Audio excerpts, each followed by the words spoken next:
I want to dive into a question that we've sort of been circling around in various ways for several of these past videos, and that's the relationship between globalization and development. Is globalization good for development or bad? Does it increase inequality or decrease equality? Is it good for the poor people of the world or not so good for the poor people of the world? This is the question we want to get at now, and needless to say, there are a variety of views on this, but I'll try to give you a sense of it. So there's a traditional pattern that we can observe, which is a lot of inequality between states. For example, historically, the U.S. was way richer than China, United Kingdom way richer than Nigeria, but there was equality, relatively speaking, equality within states. All Americans were relatively rich compared to all Chinese, and so on. And for a long time, gaps between the richest Americans and poorest Americans were shrinking, right? Where all Chinese were very, very poor. There's a change in this pattern now, or an emerging new pattern, which is while inequality between states is now decreasing, China is closing the gap with the United States, and in general, except for the really poorest states in the world, the gaps in wealth at the national level are shrinking. Inequality within states is increasing, as measured by things like the Gini coefficient. Or put more simply, the gap between the rich and the poor is widening, and anybody who's familiar with what's been happening in the United States, of course, is familiar with this. But the same thing is true in China, which is to say, poor people in China have made immense progress in recent decades, but the wealthy have gotten spectacularly wealthy in China. What explains these changes? So there's a set of factors we can point to. One is the role of globalization. Another is the role of technology, which of course overlaps with globalization but is distinct. And then we can focus on other factors like economic policies and tax policies and so on. And one of the points that I want to make is that the arguments that seem valid in one country might not seem valid in another. And so for an example of that, let me talk about economic policies and tax policies. So a lot of people in the United States, when we argue about why gaps in wealth in the United States are increasing, we would point to economic policies and particularly to tax policies, cutting taxes for the wealthy, more so than on the poor.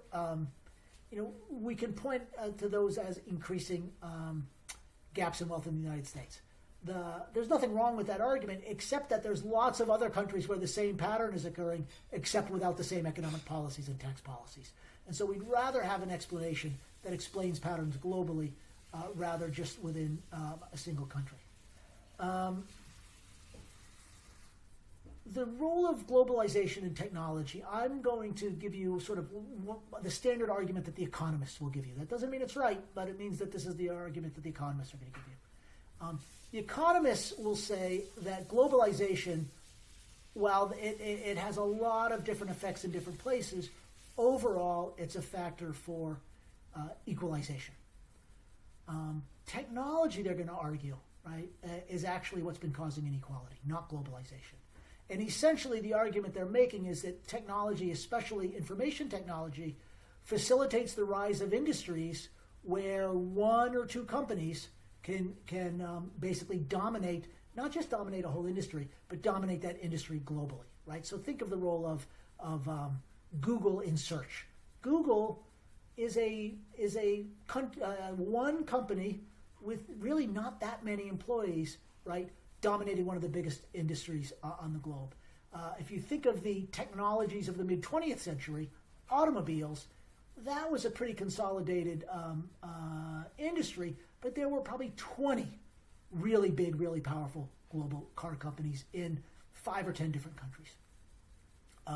So the argument is, from the economists, that the rise of information technology is what's really led to increasing inequality, not globalization. And so the prescription that those people then make is, let's keep the globalization and let's think about ways to redistribute the wealth that's been created by technology. These are the kinds of debates, especially this question of, well, if technology is what's caused it, what do you do about it? these are the kinds of debates that economists love to have. So the really big, interesting question, whether we're talking about global development or whether we're talking about a single country, is can we get strong growth and declining inequality? Now, if you were to stand in the United States in 1970, you would say, well, of course, because that's what we've had for the past 150 years, is steady, incremental economic growth, some ups and some downs, but overall growth and declining inequality. So historically speaking, we know that it's true. The question is how is it true in the current environment? And a question is it possible that that can happen in lots of different countries at once, or can it happen everywhere at once? Because there are others who are going to say, well, this was possible in the United States, for 150 years, in part because it was part of a more global pattern of colonialism and exploitation of the poor people of the world. And so, yeah, that might have worked for the United States, but it wasn't working for others. So we're not going to solve this today, of course, but these are the big kinds of arguments that people have.